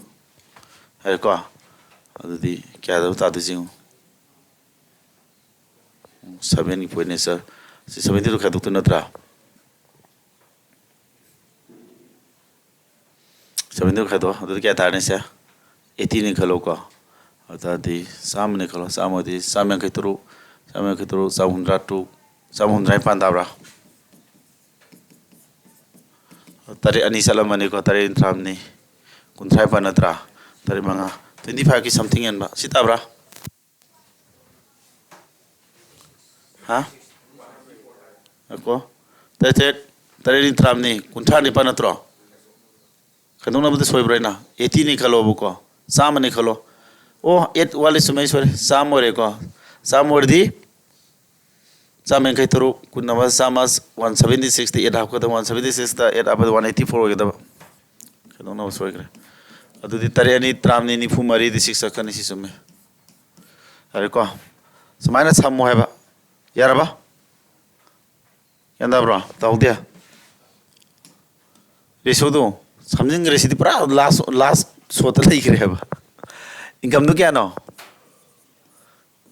जीरो क्या कमन होइगे लो इरुनो जीरो हम कबन नोइद्रो सिदि माइंड सिदि हरो ककनगदौने रेशो सा लैबदो हैरादि तालों समगदौने एक्सपेंडिचर क्या 45 कथनादि मंगा टाटू मंगा मपन अदि सेविंग दु क्या तारने 9 7 ताद्रो अदि सेविंग रेशो मखा थमै जोरबा इनकम किसमा हेंगली परसेंटेज क्या नो 16 नत्रो 16 पुरी 256 नत्रो अदि एक्सपेंडिचर 9 9 मा हेंगली 8 9 एज 17 नत्रो खदुंगरो खदुंगना बदु चाम ओइना डायरेक्ट खाइदो चाम खाइदोदी चाम एंखै तरुक तारे अदु चाम योगदब क्या कुनि पान आपसेले कुन मा आपसेलो चाम द्राटु नि पान आपसेलो 184 खदुंगना बोगेरा यार मे थुनो होनो यार कोसे अदु 7 एन थोदी 2 आंसर ले मथन 6 लाने सम स्पीड तो ताजे हेबने हैरा बनिना होइदे हैरे बंकाजे सामान दम गात खुमजिला बनिना नोइदे लायरे बट स्पीड तान बस यार कोसा सुमाइना लाइक तम बजे सुमाइन तम गुदा अदुने एना मेस त क्वादि फबल कई नो हंगा बाइंगोदा किरण से तुरस पाव हैरने बाहर मगी ताइवास वइन सतपनि माइ ताइवास से खिदंग यान मनि को अदु मोइदि गेम आइना अखोइना मु टाइप कलेक्शन तो बजे फजाव हेलाने मोइना मु सबा परसेंटेज तो टाइप निपान मुक्तनि ममांगी थाइनागी माइ ममांग फोंगी लेरि हजिक एडिशन जे अन ममांगी अरिबि एडिशन जे सिदना टाइप मसिंग यामेले सही याम टाइप मसिंग एंगल कदरागा लेक तो हजिक कान किरण से तुराइसे खितंग मै लेक फोंगी मिजिंग थवा यारत्रब खंगदे बॉल 1 2 तौर फोंगी रदि फागदौने लेक सिम थागलक अखोइना 2016 दा पाबदु सुयाम थागरब लेकनेबा हजिक क्या नो सही तरा निपान मथंगने सही खुदिंग एग्जाम एसएससी एग्जाम याम कलेक्शन तो सुक थाबम थोएब लेक तो बॉल अनि तौर फोंगी रदि लाइगदौने याम सिदी मंथली इनकम ऑफ पर्सन वासी मंथली एक्सपेंडिचर सी 12 को एकन नत्रा मरी अहम अनि अमा तारे अहम गसिगदि कुंथ्रा दगी कुंथ्रा अनि टाटू कुंथ्रा दे टाटू खादोदी सिदी सेकेंड ओम दे यारेगा मैम सीजीएल जीडी गना लुहे लेरो सीजीएल जीडी लुहे लद्रो सिदी थु याद्रो सिदा मेंटली तो गिदाइने इनकम गिदु के लानी 12 जीरो हम कमन नोइग्रे को उरुनुसी जीरो हम उरुनो कंगनग्रानी रेशियो नि ना नत्रा इनकम दु 12 एक्सपेंडिचर 8 मरिंग कादी अहम सिना अनि मखाद वा लेदोरे नत्रा सेविंग दु वान ओइदोरे थमद्रो सारेबा अदि इनकम गी अहम दुगा समाय तराज पुइना दि हेंगले तराज का कुंथ्रा सिगी सो अनि सिगी रेशियो अनि दुगा माई हेंगलिबा एर को पुजर अनि पन टाटू उठाटे टाटू खदो त्रामनी थारा मने विथिन सेकेंड लोरे इनकम जी में आम एक्सपेंडिचर से क्या से अराइबनी ना कुछ संगन गुमसी मरी होम मरी एनी सेविंग मान तारे हैं नहीं नत्रा सेविंग की परसेंटेज पुथु है नत्रो सेविंग जी वन मखा था मनी इनकम दी 3 minus 2 3 into क्या क्या अदगी सी क्या नहीं गले से ये नत्रो परसेंट हाफ तो सब यार अपने कुंठा दगी टाटू खदो नहीं नत्रा परसेंट सीनी था कोई तौरी तो थूब यार है बड़ी था मैं यानी को हाइरा बने ना स्पीड लोम दा येंगा जे हजिक्ति को हाइरा इमान माने बसे नेक्स्ट वन से थू ngam से अते अते करे रीजनिंग के अंताक तो सुलेरी ब्लड इसन मखा चतद्री को मिदुरे को लोग दबदो मल्ली एम्प्लॉइज करी दनो अंकल लोली से रेशियो द नत्रा अदने रेशियो सीपीओ न लुरे यमयो 2650 एन मल्ली एक्सपेंडिचर कइदे पुथोबा सेविंग द नत्रा 265 हम 220 कानी सेम कितंग स्पीड ताना बो लेबेने तानजे को माइन तौता तमजे 44 तारा माने मंगान कादी अद मंगा कादी मंगा को मंगा त्रौंग यांखिम दोय 44 तरुक मपन तारे यांखिम दोय के 44 यांखिम दोय के खाना पुई तारे इनकम जे यांखिम दोय कुन गदी 1060 ओ माइनस निको दगी 44 गा कनागा 15 गा त्रौंगा मरी हुंफु सत्रु हुंफु नगरे को समरी तारबा को अदुदी 1/9 गी 1/9 की परसेंटेज द फोन पुरे दी 44 होल 4/9 लादरा सी थुई को सी परसेंटेज एना तो एता फॉर्म जो संगे 1/9 परसेंटेज क्या नेबा 1/9 परसेंटेज ऑन थोकदी कनाना हने पुरी अनि सी क्या ताने बसा आज के तारेबा 11 होल 1/9% टाइम नत्रो 1/9 जी सी तारा के अखोय नोजि पुतुक से क्या ना 400/9 हाजी कई माना के से 4/9 की परसेंटेज नत्रो 4/9 की परसेंटेज क्या ना 4/9 की पुतुक क्या दी क्या तादुइबा सी बिलु जी फोन फोड़ी दी 44 सिदा जी फोन फोड़ी ने हदाना 4/9 समय थाने ताखरबनि सी क्लास अनोबो याव मान थेंगनद्रगस नोइदि थेंगनरमने हंजिन हंजिन सुमसे मैम मा हाइग्रे द सुमब्रा थेनै को मैम क्लास तारे नि ngasi ni pan so ni talabu sumba se ma'am ताखरे अदु नोय हाम क्लास यावग्रम नि कनो लिथुइ नंगजि यंगसो हाम क्लास वीडियो तो बेकअप खरा तोरो अदु संडे गुम कई गुम लाइकान फुगसि को तम तम इनरो ए को मैम अदु रेशियो पुथु पुथु मेंटली पुथु यारबो से खितंग पलम मगे अखोइन संगिबो मैम दु को इनकम दु क्या नेबा कनाउ साथ इनकम दु पुलब इ लेरे बस माइ यो कइगनो जीरो नि यावद्रि से माइन जीरो सॉरी हम नते अनी जीरो अनी दी यावरे हरे ककनग्रनी हैबगी सेंस तुनेबा समजिन जेब नत्रा ककनबदि मंगा कादी मंगा मरी कुन मंगा कादी मंगा मंगा को मंगा या कईगा हम दोय आई माइन द होट लोइग्रमने दुनि थुन थमेसि को सेविंग दी क्या 9 तारे अदुने सेविंग की मखा रिसो थमो आई बिसी मेथसे हम लाक्सै दुने खंगा मने स्पीड थुबदा तक तक मखा मफम चा चा थमो द सेविंग और सेविंग मखा थमोबा सी याम नुंगाय बने मेंटल काउंसन आई याम तो यूज तौर खरमनेबा आई असेंग खुलाई ने आई असे आइना सिनबा मी मेतै मेथड मैम लई जबने अदु सिनदे आई सिन क्वाइ फै खल सी सिनैने होय एंगोने हेन फब मीने मेथड सिनरगदि अदु लौदुइनि सपानै को नॉलेज आइदि काना बुदु लौदौ नत्रने यारबा 53 से का नाम पुरी गिबनो इनकम की क्या एंगल लेबा 23 पुरी दी 2 न पुरी रदी साम तरुक 0 आपने सी 44 तो कना एंगल पगिनो 15 एंगल 15 पुरी त्रंग आई सुला पाबे ने त्रंग मरी हुमफु तरुक केरी तोरे त्रंग मरी हुमफु मुतु सुला फादी सुला त दर चलो पुरी न बदो वानंग पुरी अखोई थाने अंगा मसागी सुम तौले बि तौर दिने अजिक ओइ गिरोएबा याइ को सा सोइदुरी दुनि आई हादि नोइ तौदो दो उरेबा नोइ पुलप नथे को मंगा मरी कुन सुम तौले दि तोइ ने मै सी स्पेसिस सुला ला रो सी लेबेन होले बिसात्र त सुमब्रा अदु खंगा दबा अनो कम्पिटिशन जे सरक यागे हारगदि आइरा तौरिबसे यंगमकना होनो अदु नोइ कमाइ ngami no ju tai dana ina noida sinari method kudima next one 10 plus 2 game la makal makal son mani ko ꯅꯣꯏ 10+2 ꯊꯥꯕ ꯁꯥꯇ꯭ꯔ ꯌꯥꯎꯅꯤꯀꯣ ꯑꯩꯉꯣꯟꯗ ꯀꯔꯤꯒꯨꯝꯕ ꯁꯥꯇ꯭ꯔ ꯍꯪꯕ ꯌꯥꯎꯔꯤ ꯑꯩꯅ ꯇꯥꯏꯁꯤ 10+2ꯒꯤꯗꯤ ꯌꯥꯎꯗꯕ꯭ꯔꯥ ꯁꯤꯖꯦꯜꯒꯤꯗꯤ ꯌꯥꯎꯗꯕ꯭ꯔꯥ ꯑꯗꯨꯝ ꯍꯪꯉ ꯂꯩꯌꯦ ꯃꯤꯁꯤ ꯍꯥꯏꯅ ꯁꯤꯖꯦꯜꯒꯤ ꯇꯥꯏꯕ ꯁꯤꯖꯦꯜ ꯊꯥ 10+2 ꯌꯥꯎꯗ꯭ꯔꯤꯕ꯭ꯔോ ꯍꯦꯟꯈ꯭ꯔꯕ ꯅꯠꯇ꯭ꯔꯣ ꯆꯨꯝꯕ꯭ꯔꯥ ꯍꯥꯏꯁꯦ ꯁꯤꯖꯦꯜ ꯀꯣꯏꯁꯟꯗꯨꯗꯒꯤ ꯖꯤꯗꯤꯅ ꯑꯗꯨꯝ ꯂꯨꯕ ꯃꯇꯝ ꯈꯔ ꯆꯪꯈꯤꯗꯣꯏꯅꯤ ꯉꯁꯥꯏ ꯆꯨꯝꯗ꯭ꯔꯣ ꯊꯕꯛꯁꯦ ꯖꯤꯗꯤ ꯏꯆꯥꯎ ꯆꯥꯎꯏ ꯆꯨꯝꯕꯅꯦ ꯑꯩꯅ ꯑꯗꯨꯝ ꯖꯤꯗꯤ ꯏꯆꯥꯎ ꯆꯥꯎꯔꯤꯅꯤꯀꯣ ꯖꯤꯗꯤ ꯊꯥꯗꯣꯔꯤꯅ ꯃꯤꯉꯣꯟꯗ ꯏꯀꯥꯏꯕ ꯈꯜꯂꯨꯅꯣꯕ ꯀꯅꯥꯒꯨꯝꯕ ꯁꯥꯇ꯭ꯔ ꯈꯔ ꯌꯥꯎꯏꯅꯦ ꯖꯤꯗꯤꯁꯤ ꯈꯜꯂꯕ ꯐꯣꯇꯣ ꯍꯥꯞꯄꯤꯒꯅꯨ ꯌꯦꯁ ꯏꯀꯥꯏꯖꯩ ꯊꯕꯛ ꯈꯜꯂꯗꯨꯕꯨ ꯑꯗꯣ ꯁꯨꯝ ꯃꯤꯁꯤ ꯃꯦꯟꯇꯦꯂꯤꯇꯤꯁꯤꯀꯣ ꯁꯤꯖꯦꯜꯅꯤ ꯍꯥꯏꯔꯗꯤ ꯁꯥ ꯆꯥꯎꯅ ꯊꯦꯠꯂꯨꯒ ꯍꯥꯏꯔꯛꯀꯅꯤꯀꯣ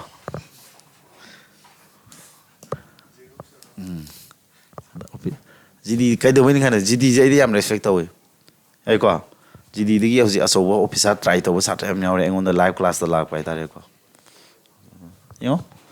ꯃꯆꯥꯗꯤ ꯍꯧꯗꯧꯅꯦ ꯑꯩ ꯉꯁꯥꯏꯗꯣ ꯅꯣꯏ ꯂꯤꯂꯣꯡꯒꯤ ꯐꯥꯔꯁ ꯑꯦꯝꯁꯦꯁ ꯎꯞꯄꯤ ꯑꯩ ꯃꯉꯣꯟꯗ ꯌꯥꯝ ꯐꯣꯀꯁ ꯇꯧꯁꯦ ꯃꯥꯁꯦ ꯑꯩꯒꯤ ꯏꯟꯁꯄꯤꯔꯦꯁꯟ ꯑꯣꯏꯔꯝꯕꯅꯤ ꯊꯥꯏꯅꯀꯣ ꯑꯩꯅ ꯁꯤꯚꯤꯜ ꯁꯥꯔꯚꯤꯁ ꯉꯥꯎꯔꯤꯀꯥꯟꯗ ꯑꯗꯣ ꯑꯗꯨꯒꯤꯅꯤꯗ ꯍꯥꯏꯗꯤ ꯁꯨꯝ ꯊꯕꯛꯇꯣ ꯑꯍꯥꯟꯕꯗ ꯊꯦꯡꯈꯥꯡ ꯅꯥꯏꯅ ꯃꯆꯥ ꯑꯃ ꯆꯪꯉ ꯃꯊꯪ ꯃꯊꯪꯗ ꯀꯥꯕꯗꯣ ꯂꯩꯕꯅꯦ ꯑꯗꯒꯤ SSCꯒꯤ ꯊꯕꯛ ꯇꯧꯅ ꯃꯅꯤꯄꯨꯔꯒꯤ MPS ꯑꯣꯐꯤꯁꯥꯔ ꯑꯣꯏꯔꯛꯄꯒꯤ ꯋꯥꯔꯤ ꯌꯥꯝ ꯂꯩ ꯍꯥꯏꯇꯥꯔꯦ ꯑꯗꯨꯅ IAS ꯑꯣꯏꯈꯤꯕꯒꯤ ꯋꯥꯔꯤ ꯂꯩꯕꯅꯦꯕ ꯑꯗꯨꯅ ꯁꯨꯝꯕꯁꯤꯡꯁꯤ ꯃꯆꯥꯗꯤ ꯆꯪꯕ ꯇꯜꯂꯨꯅꯣ ꯍꯥꯏꯕ ꯌꯥꯅꯕ ꯍꯥꯏꯁꯦ ꯑꯍꯥꯟꯕꯒꯤꯗꯤ ꯅꯪꯒꯤ ꯐꯤꯔꯦꯞꯐꯝ ꯑꯃ ꯂꯥꯏꯔꯕ ꯑꯩꯈꯣꯏꯗꯤ ꯅꯠꯇ꯭ꯔꯅꯦ expenditure 45% of his income the income from the next year this is the increase in our expenditure find the percentage increase in our expenditure da hambra nitya kana makha thangani expenditure ta khramni ko tu aja saving ata to saving win torune expenditure is 45% of income natro sina ma kari value direct piram da bini ko income no kaya loni sumasina sama expenditure na 45 sam manga kadi manga kun manga kya mapan maka nai lani expenditure na tawduimina adadi income gi na kya manga kun saving ni kya tarani kunni mapal lokthoradi 11 ladra adi income do kya kale the amount she save each month remains same mana save tori de manabra oh she how do ribra bet with from the where is as saving ji to hengate ade na saving hengate di me am zero sina de matang se no le samla lang ya de sa to saving ni hengate mi na zero si concept se le ge da heng mai ko income ni ngapra lang ya de income di boistara soi ba dai na kanon lek tak put english ki vocabulary tak dia oron ai my son is boistara sai do boistara soi ba de ko gaga law do ma hek le do pun nin ba tu ma sao sik ta ra ko yam nin ko mo je boistara soi ba ko kwa ko bai ta re ko ai sa je do zero ni ko saving heng tra bin adagi income di ka heng le hai income da 15 natra loire si mai ngausen tau ya bani ko si ana zero yaw bu tang ning bai tare income na sam oi kan da expenditure kya na 45 na tro oi kana langi da sai da adedi saving ni kya tare 11 tare mani natra ere ko si adedi akoi na hoji policy kana da hotpano expenditure gi natro ma hangi jibo adu expenditure ratio kara no maka thamme income gi 20 into my hengal 15 puri re adagi saving di kai mi hengat le habra mana haramra she save is man remains the same my saving du samana habna tro hengat di kai loni zero sida matang da idea anobam changi khangbi re ko adu kya tare adu di 20 ka 15 puna di sohum da 9 puri re sohum da 9 puri di kya tare se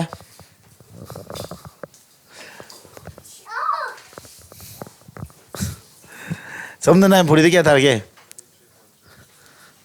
I'm only mangani no si sama da 3 la ni ko 1/3% kya do 1/3% di oi kaka phugan mani ne do uk to mangani kare aina shoda no khurum more ne he sor na nai di ne khara timin oidana ikai thigan dana yamna amang ta ran nangale punsida polum me am nalle mingona no hai tana icha khara kano khara phaba rasi sondaba ꯃꯤꯉꯝ ꯇꯧꯉꯝꯕ ꯇꯣ ꯃꯤꯉꯝ ꯇꯧꯕꯅꯤ ꯍꯦꯟꯖꯤꯟꯕ ꯑꯃ ꯄꯣꯛꯂꯛꯑꯦ ꯇꯧꯔꯤꯁꯤ ꯏꯁꯣꯔꯁꯤ ꯂꯩꯗꯤ ꯂꯩꯀꯣ ꯄꯤꯗꯤ ꯄꯤꯕ ꯕꯣꯔꯁꯤ ꯑꯗꯨꯅ ꯃꯌꯥꯝ ꯕꯣꯔ ꯆꯨꯝ ꯅꯤꯌꯨꯀꯣ ला get out from here my boy चलो लांग यादी सीधे लांग वाले बुट ले चलो मारो मौक पर मयाम की कनोजी कंसंट्रेशन ना ऊपर थुकाए बने वो इकाई दरो ना मोसी दाई सी होए नी होए काकाओए में हमने इकाई दरो चलो मारो मौक पर चलो कनो मना फमरो सीधा सी नी मना फमरो सी नी लांगादी फुरे को आइदी पतंग लांगादी फुनी को तुमिन फमसिदा सी तुमिन फमसे काकाई मना तुमिन फमसे भी काकाई में यिंजर बियो नमोने नी येमी आंजो फुगदगी कीजेदरा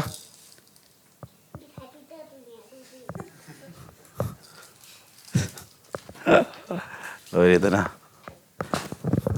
यारबा yang tahu segi zero apa aja ayo kamu tahu lu itu lu selama punya sakra kalau tuh kalau aja sih di speed lom lagi kok you lang tu itu info koi bu video lang Busan monthly income is this and his monthly expenses is if his monthly income is increased by this monthly expenses saving na tra putok tu ja ta saving warga di sidi karo tar mani ko 45 wardi manga hom na kaya bra traunga sina kya tarama toy 4 tar ba expenditure traunga ka income kya ngat pa traunga ni ko 330 income ji ko adigi amana kya 11 का क्या नहीं गली जा 120 वाला आने को हाँ बा तो देख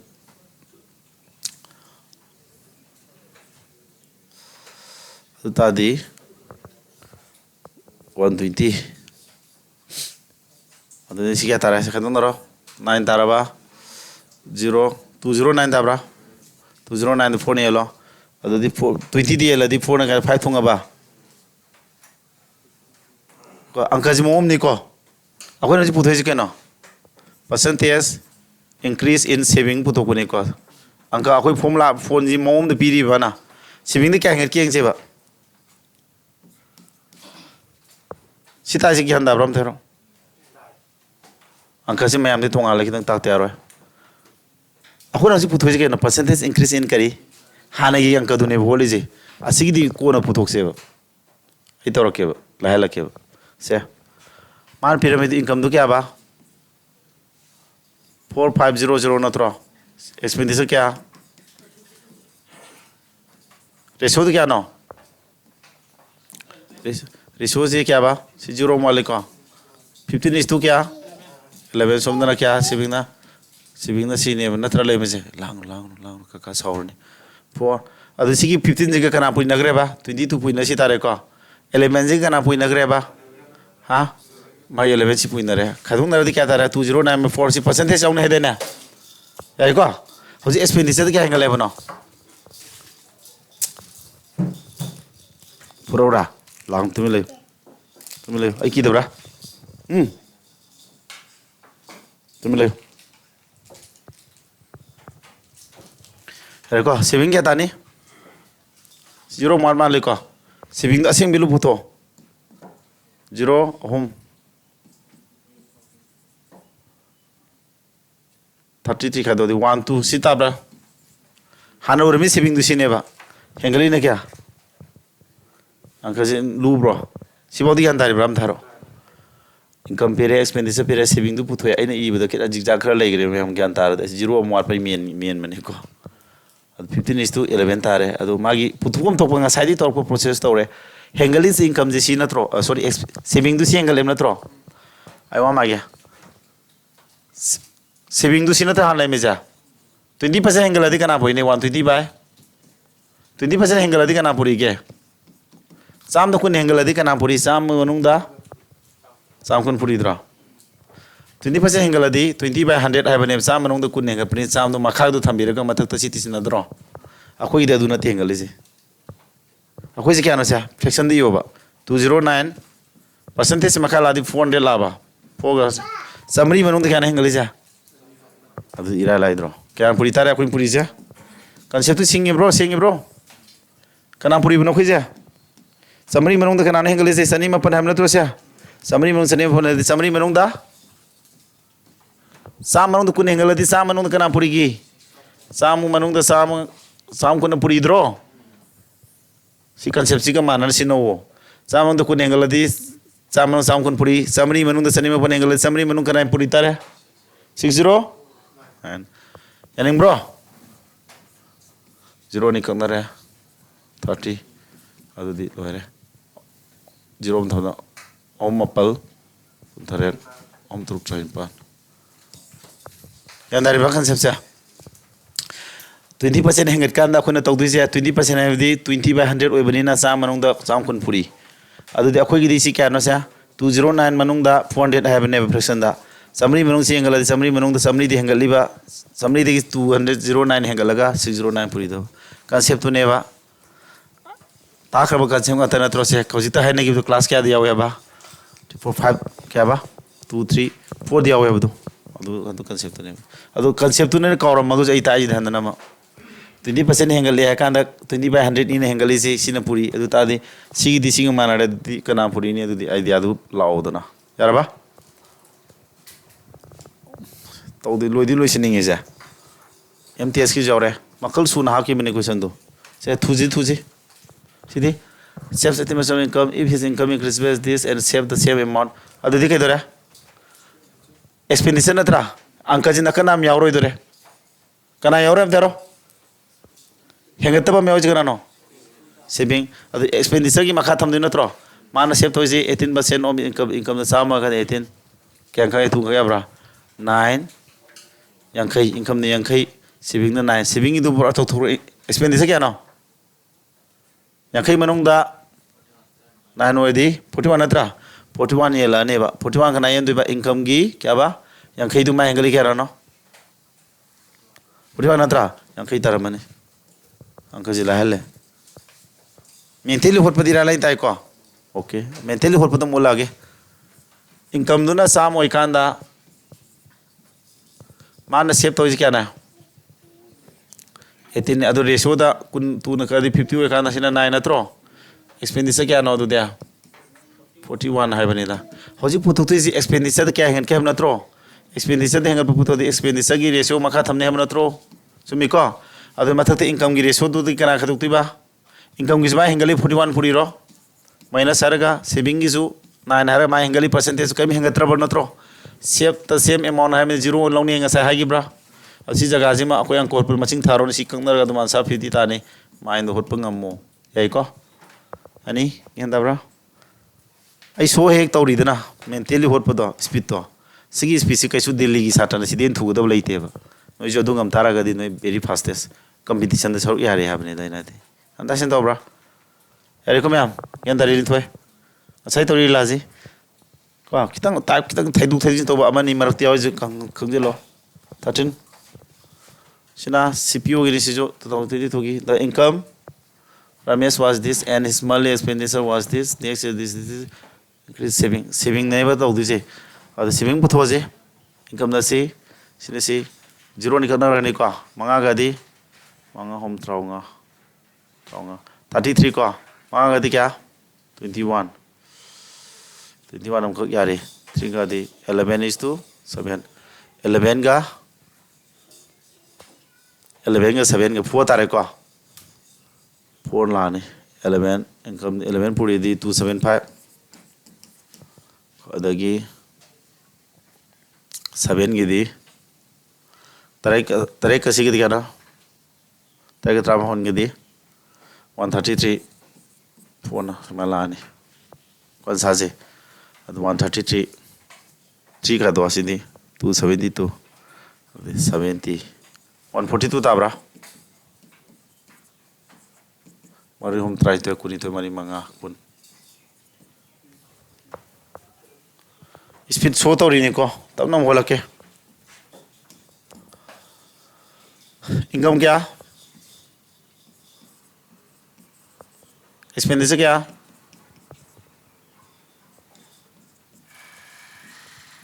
kata nare kya tara manga ka di 33 manga ka di 21 aina taugi buduni ko अमुक का या 3 का दी अद सेविंग क्या तारे में 4 तादब्रा अखोई होजी पुथोजी का नागे नो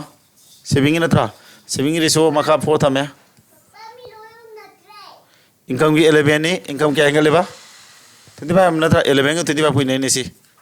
275 तारे को सिना एक्सपेंडिचर 7 का ना पुई नहीं बा 19 का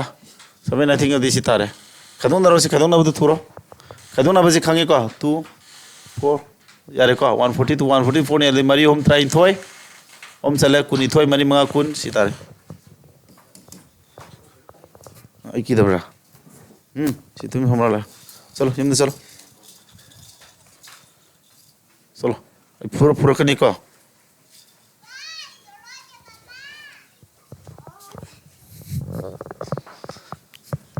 अरे वैसे क्या था ब्रा लोइदर से थूजे CPOगी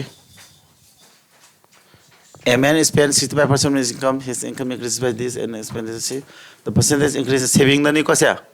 क्या saving तो क्या था रे? जब sama saving और में ना मंगा कर दी कुन मंगा ट्रॉम दोए सबे लाने कुन गदी सी गदी income दी कुन निसामरी ट्रॉम दोए तारा साम कुंत्रा अदु सनी हुंद्रा अदुदी तरेट हम 4 यौ 40 यौ दो खिता गारे तरे हम कुमा थोय हुंफु तरे निपान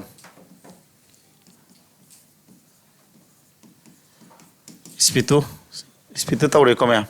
याद होब्रा कहीं थमी से तक थमो आई शॉर्टकट याम कानाबने नसाइदे हारिदु कहीं परसेंटेज सेविंग रेशो दुनी थीरेसी रेशो दी क्या नो सी करना थूदोनी को इनकम क्या ताराने हो रहा 2 का दी सॉरी 4 5 का है 5 का दी 65% है क्या नो साम 5 का दी इनकम साम हो कांदा एक्सपेंडिचर क्या नो 65 मंगा का याद रो मंगा कुन मंगा क्या ट्रॉम दोय सुला फाबे निसे सेविंग ना क्या सबे नत्रो सेविंग की पुथवा सेविंग रेशो 7 थमे इनकम की कुंदू का माई कना हेंगले कुन पुइना दी समरी तारद्रो एक्सपेंडिचर 13 का माई हेंगले तेंग दी 130 तारद्रो खदम दी सनी हुमद्रा द सबेना मोसी रेशो पुथो पुथो पुजी सामंग ngदोने काय को स्पेस सिदी ग्रेजुएट लेवल सिलेक्शन पोस्ट की निसिनो को क्या सालानी spend 60% of his salary natra salary is 40% and expenses find the percentage increment decrement in the saving the increase decrease na pal ko increase by and expenses also increase ka tani ko adani 60% 3 by 5 taraba income the 5 in 3 adudi 2 lani maka do ko the 5 ka kya puina tare manga ga mari ga di sani tare 3 ga umpu sani dagi umpu ga do di samni fu da ga sai 2 ne la di 70% jawbra no so ibrane 3 by 5 na throw manga salary increase by 5 manga mari kun 3d 90 ni 3d 90 ni adi 90 sani di 90 odi sam tara da tu ne la di yang kai ma oh increase hoy ga da increase ni sinate spito yabra mental split ni ko bolise salary tu 60% am na throw salary tu sam thukpui manungda my salary adi income dune ko salary has income ko samana rabani 60% man expend to have na throw kya tara adu ratio tu sum tawle di anka taptu ni ko 3 5 taraba saving ya tarane tu dia tu ta dro adu kain ma puthoi se saving ha na tro se saving ha na hori makada mai saving gi tu tu thamani na tra adu income du mai 5 siga mai kana puina diba si puri na se mai na to minus expenditure 3 to mai kana engali ba 30 ka adu de hore kya lane sa sani de ki 90 lane 90 to adu dis kya tare sam tara da tu ne ladi kya tare 55% na tro sini da mental calculation do strong hoise alin ko si le ben puklo haire haibidi ko si pro le ben ko lai ko mental speed yore ine sijal tia to usani yo tia tu ba hangi jin dum any exam SSC exam makal khudi hangi CDS ki kai jo haba khine dunga thengnar khini ko expensive person are this more than her monthly saving dagi adudi monthly income this her monthly this then there is increase of rupees in her monthly saving. What is the initial expenditure? Adu ngasagi question number 2 da togi question number 2 type ne hojik yawgi budugi 2 type ne ko see monthly expenses 2/3 3 kanda monthly expenditure 5 warani ko expenditure 5 warani ai ko explain togi ko modern saving na 3 way kanda 2 3/2 ni na adudi income di kya tarane manga ngoni pantare monthly income increases by 40% am natro si chani panam lorani ai ko na togi ko speed also togi ge ba nipan ngasi ga di ni pamar kuthai to kunthraunga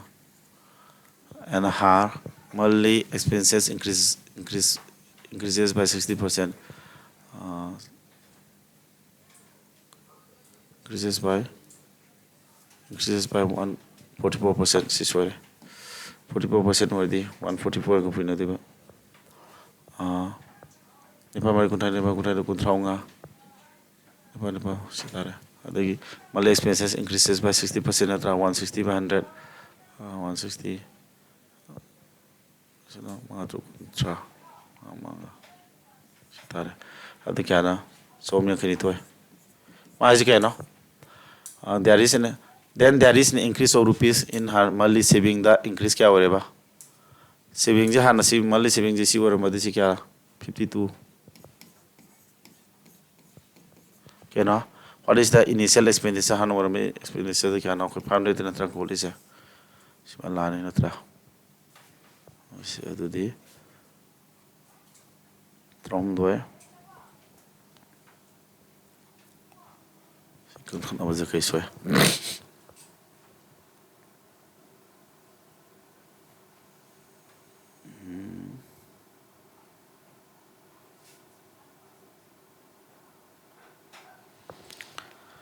There is increase of rupees in her monthly saving. Monthly saving the increase. Monthly saving hana sawm toromodosi 52 na triangle 352. Kairama Pudusina Hanagi initial expenditure question kitang Tabam Yoriko. The monthly expenses of person see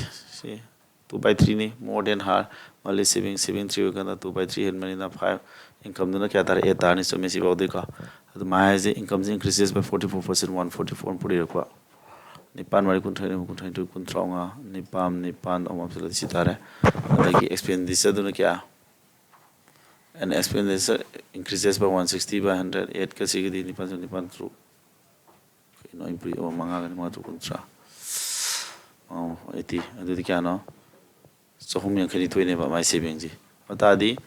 then there is an increase of rupees 1040 in her monthly saving. Hanorama monthly saving though 352 Hengale. I 4 in 8 Torise. Not true. I sound so Javanese. Uncle Zilandi and the sea put out to Creva. Java 52 Nishela de Cata, Yarmani 52 Yella de home. Ani Sajabra, Ani Mari, Ani Magata, and Kututi Tabra. Iraline Puntabs, I know. And Sojavin and Belu, Lance Lubenico.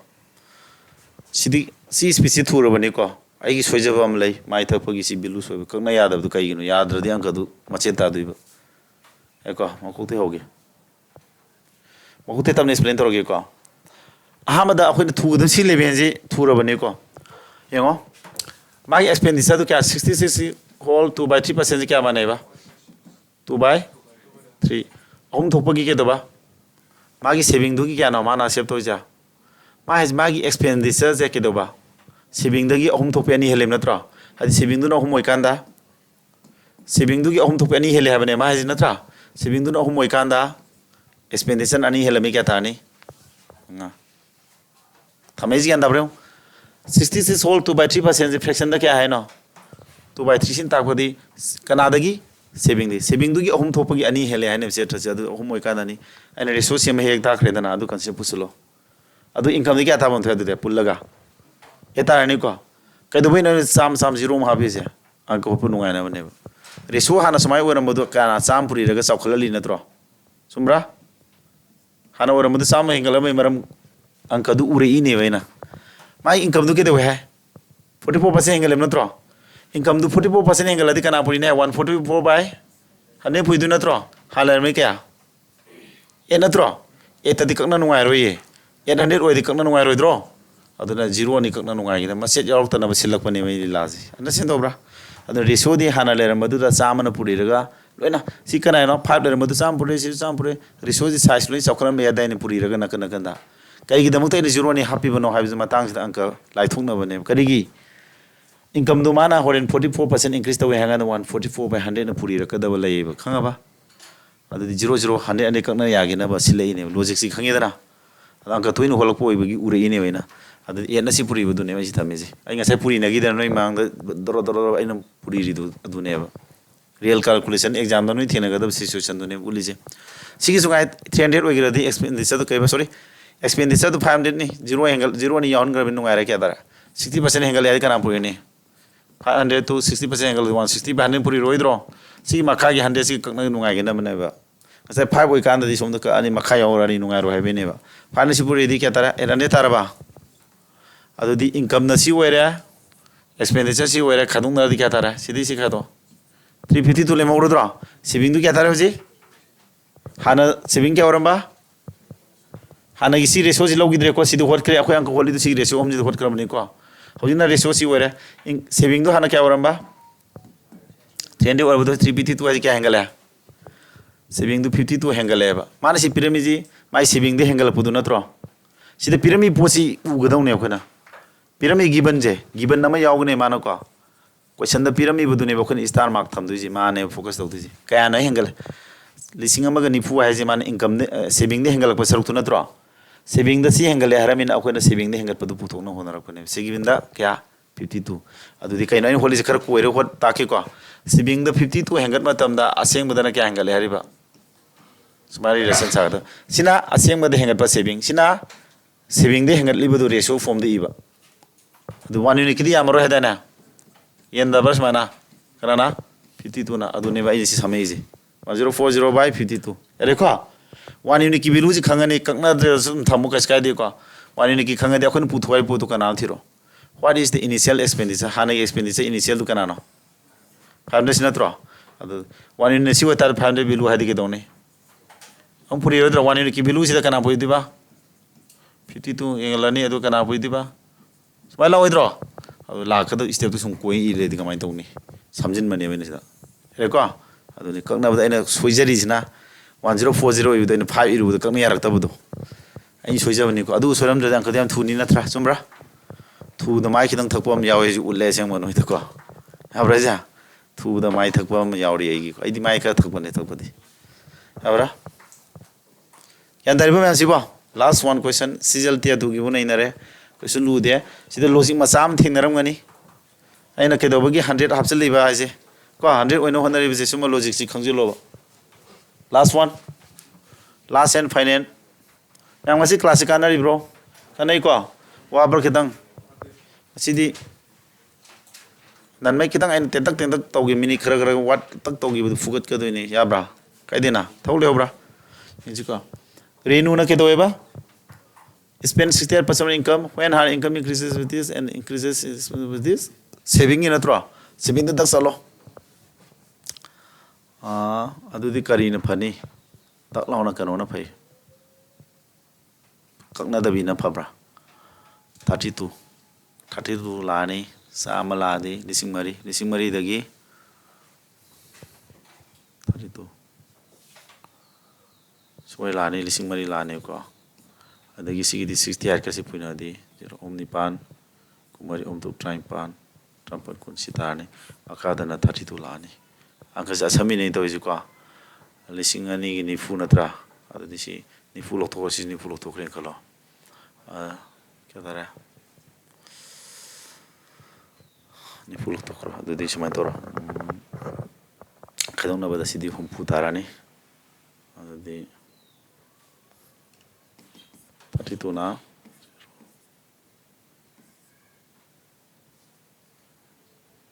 Sitara ba 32 na kya chale ahum taruk saba taroni train to taruk hum train pa taruk kan chale ko 6 an chale chale taruk an chale ko taroni train to taruk hum train pan 1 taroni train to tarum train pan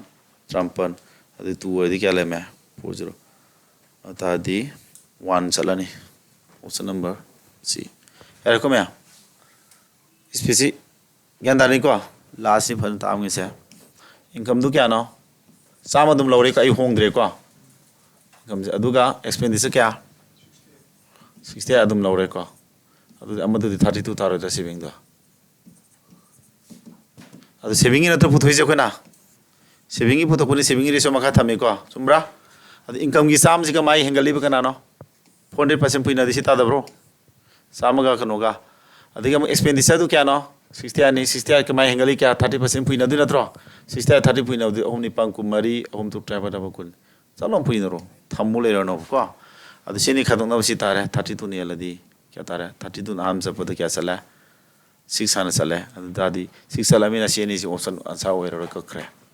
athang do 1 sala ni adu tadi sorang na dum pulap puthok tora jadum holo ye na bu process to tor ni ngai leite ba yare ko mya nam sini tam na su tae adagi speed to we have speed full le adu kanare sini adu hayeng namang a plus b equal c type ta c question ji ju ka sidagi ain taw do khar lutak to ko ti thirake aduga plus a plus b equal c type sida hang ba question mai collection heng na ko loina ma hai je matam kha sangas no ko yarba ngasi di math class loi